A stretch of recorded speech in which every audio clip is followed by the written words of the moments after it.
नमस्कार दोस्तों, आप सभी का स्वागत है आपके अपने YouTube channel allrounder study zone पर। तो दोस्तों, आप सभी के लिए एक और CET की बेहतरीन क्लास हाजिर है। इस क्लास में हम बात करने वाले हैं CET 12th लेवल एग्ज़ाम के लिए मोस्ट इम्पोर्टेंट राजस्थान जीके के बारे में। ठीक है, तो इस वीडियो को शुरुआत से लेकर अंत तक ज़रूर देखना है और बताना है कि आपके इन प्रश्नों में से कितने प्रश्न राइट होते हैं। साथ ही साथ सभी को अपना आंसर देते रहना है। तो पहला प्रश्न है आज के सेशन का कि मदिल एक प्रकार का है। तो मदिल एक प्रकार का क्या है, तो ये आपको बताना है। तो ऑप्शन में से ढूंढ कर आपको ही बताना है। तो मदिल एक प्रकार का क्या आभूषण है, क्या लोक संगीत है, क्या सांगीतिक यंत्र, या फिर ये पगड़ी है। तो देखिए, मदिल एक प्रकार का है पगड़ी। ठीक है, ऑप्शन नंबर डी हो जाएगा इस क्वेश्चन का राइट आंसर। आप सभी को साथ साथ में अपना आंसर देते रहना है। अगला सवाल है कि बीजा और माला किस जाति के वर्ग है। जो बीजा और माला है कि ये किस जाति के वर्ग है, तो भील के, मीणा के, कंजर के, या फिर सांसी के है। तो सभी को राइट आंसर बताना है। तो देखिए, बीजा और माला वो किस सांसी जाति के वर्ग है, किसके सांसी जाति के दो वर्ग है। ठीक है, कौन, बीजा और माला। ऑप्शन नंबर डी इसका भी राइट आंसर हो जाएगा। अगला सवाल है कि जयपुर में स्थित गेटोर की छतरिया किस वंश की राज परिवार से संबंधित है। देखिए, जो ऐसा भी प्रश्न आ सकता है कि गेटोर की छतरिया कहाँ है, तो जयपुर में है। ठीक है, तो ये किस वंश की राज परिवार से संबंधित है, तो परमार, कछवा, सिसोदिया, या फिर हाड़ा। तो आप सभी को पता है को कछवा वंश था जो जयपुर से संबंधित था, यानी कि गेटोर की क्षत्रिय जिस राज परिवार से संबंधित थी वो कछवा वंश था। यहाँ पे आपका बी ऑप्शन हो जाएगा इस क्वेश्चन का राइट आंसर। आगे बढ़ते हैं। मध्यकालीन मेवात के प्रसिद्ध संत थे। मध्यकालीन मेवात के प्रसिद्ध संत कौन थे। चरणदास, लालदास, हरिरामदास, सुंदरदास। चार ऑप्शन है, सभी को अपना आंसर कमेंट करके ही बताना है। तो चलिए, मध्यकालीन मेवात के जो प्रसिद्ध संत थे वो लालदास थे। ऑप्शन नंबर बी हो जाएगा इस क्वेश्चन का राइट आंसर। आगे बढ़ते हैं। मीणा पुराण नामक ग्रंथ की रचना की थी किसने। दशरथ शर्मा ने, गोविंद शर्मा ने, जैन मुनि मगन सागर ने, श्यामल दास ने। किसकी मीणा पुराण नामक ग्रंथ की रचना की थी, किसने की थी। बहुत ही इंपॉर्टेंट प्रश्न है। तो ये की थी जैन मुनि मगन सागर ने। सी ऑप्शन जाएगा इस क्वेश्चन का राइट आंसर।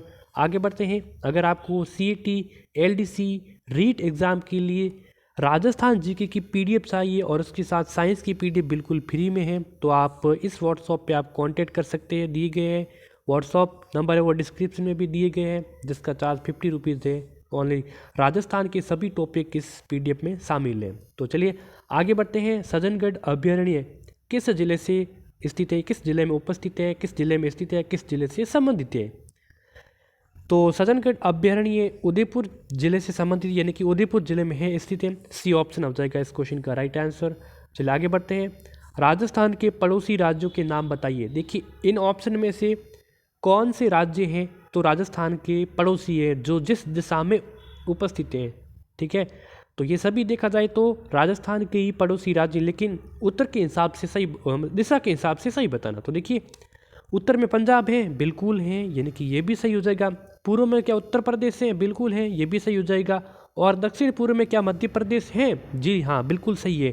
तो यानी कि ये तीनों के तीनों उपरोक्त तो सभी ये राइट आंसर हो जाएगा, यानी कि ऑप्शन नंबर बात की जाए तो डी हो जाएगा राइट आंसर। तो फिलहाल आपको ये दिशा और राज्य याद रखना, ऑप्शन से इसमें कोई मतलब नहीं है। आगे बढ़ते हैं।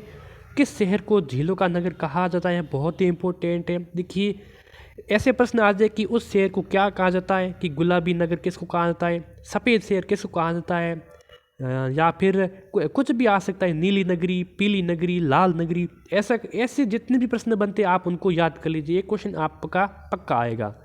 तो किस शहर को झीलों का नगर किसको कहा जाता है, तो झीलों का नगर उदयपुर को कहा जाता है। आप सभी को पता ही है, जो सर्वाधिक झीलें उदयपुर में होने के कारण। ठीक है, ए ऑप्शन जाएगा इस क्वेश्चन का राइट आंसर। चलिए आगे बढ़ते हैं। राजस्थान का सर्वाधिक विस्तृत भौतिक प्रदेश है। देखिए, राजस्थान में क्या थार का मरुस्थल भी है, अरावली पर्वतमाला भी है, पूर्व का मैदान है, और हाड़ौती के पठार भी है। लेकिन इसमें से जो सर्वाधिक विस्तृत भौतिक प्रदेश है वो किसका है, ये बताना है इस क्वेश्चन में। तो वो है किसका, आप सभी को पता है कि थार का मरुस्थल, जो कि 61% है। यहाँ पे पहला ऑप्शन जाएगा करेक्ट आंसर। आगे बढ़ते। राजस्थान के प्रथम राज्यपाल कौन थे, बहुत ही सिंपल सवाल है इसका, जिसने भी आंसर नहीं दिया बहुत गलत बात है। ठीक है, तो राजस्थान के प्रथम राज्यपाल गुरुमुख निहाल सिंह। ऑप्शन नंबर बी हो जाएगा इस क्वेश्चन का राइट आंसर। आगे बढ़ते हैं। किस संशोधन के माध्यम से 11वीं अनुसूची जोड़ी गई? तो 72वें, 73वें, 92वें, 75वें। किस संशोधन के माध्यम से जो 11वीं अनुसूची जोड़ी गई? तो ये जोड़ी गई 73वें संशोधन के माध्यम से 11वीं अनुसूची जोड़ी गई। ऑप्शन नंबर बी हो जाएगा क्वेश्चन का राइट आंसर। आगे बढ़ते हैं। उच्च न्यायालय के न्यायाधीशों को शपथ कौन दिलाता है? राष्ट्रपति, राज्यपाल, मुख्यमंत्री, मुख्य सचिव। उच्च न्यायालय के न्यायाधीशों को शपथ कौन दिलाता है? तो ये दिलाता है राष्ट्रपति। देखिए, उच्च न्यायालय के जो न्यायाधीश होते हैं उनको कौन दिलाता है? राष्ट्रपति दिलाता है शपथ। ठीक है ना, याद हो जाएगा।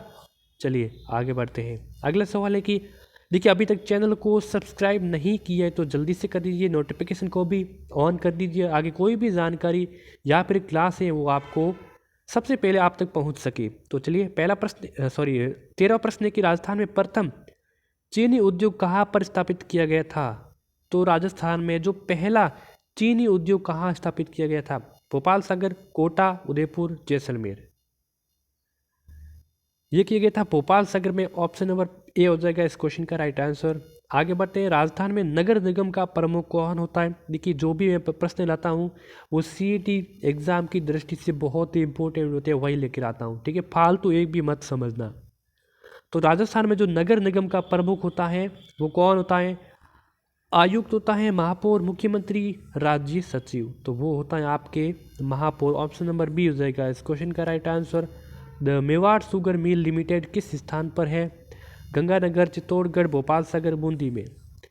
The Mewar sugar mill limited किस स्थान पर है?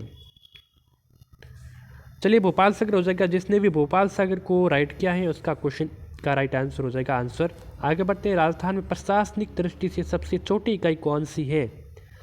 राजस्थान में जो देखिए प्रशासनिक दृष्टि से देखा जाए तो सबसे छोटी इकाई कौन सी है? तो ऑप्शन पढ़िए। क्या संभाग सबसे छोटी इकाई है, तहसील, पंचायत समिति या फिर जिला? तो सबसे छोटी इकाई कौन सी है? देखिए, प्रशासनिक दृष्टि से बात की जाए तो सबसे छोटी इकाई है वो आपकी तहसील है। कौन सी है? तहसील। ऑप्शन नंबर बी क्वेश्चन का राइट आंसर। निम्नलिखित में से आंतरिक प्रवाह की नदियां हैं कौन सी? देखिए, किस ऑप्शन में जो आंतरिक प्रवाह की नदियां हैं। अब आंतरिक प्रवाह क्या होता है? ऐसी नदी जो समुद्र में जाने से पहले ही पूर्ण हो जाती है या फिर किसी झील में समाहित हो जाती हैं, तो उसको आंतरिक प्रवाह की कहते हैं। तो वो कौन सी नदियाँ हो जाएगी? वो आपके घग्गर और बाण गंगा भी है, कांतली और साबी भी है, रूपारेल और मेढा भी है, यानी कि उपरोक्त सभी इस क्वेश्चन का राइट आंसर। तो आप सभी को ये इस नदियों के नाम जरूर याद रख लेने हैं जो आंतरिक प्रवाह की नदियाँ हैं। आगे बढ़ते हैं। अगला सवाल है कि सर्वप्रथम इंडिया शब्द का प्रयोग भारत की किस भाषा में किया गया? सर्वप्रथम इंडिया शब्द का प्रयोग भारत की किस भाषा में किया गया? यूनानी, पारसी, अंग्रेजी, ग्रीक। तो ये किया गया है ग्रीक भाषा में। ठीक है, ऑप्शन नंबर डी हो जाएगा इस क्वेश्चन का राइट आंसर। राजस्थान में स्टार्टअप पॉलिसी कब लॉन्च की गई? बहुत ही इंपॉर्टेंट प्रश्न है। राजस्थान में स्टार्टअप पॉलिसी कब लॉन्च की गई? 2013, 2014, 2015, 2016 में। तो 2015 में की गई। ऑप्शन नंबर सी हो जाएगा इस क्वेश्चन का राइट आंसर। ठीक है, राजस्थान में स्टार्टअप पॉलिसी 2015 में लॉन्च की गई। आगे बढ़ते हैं। सिरोही प्रजामंडल का संस्थापक कौन था? कन्हैयालाल, भूपेंद्र नाथ, गोकुलभाई भट्ट, मीठालाल व्यास।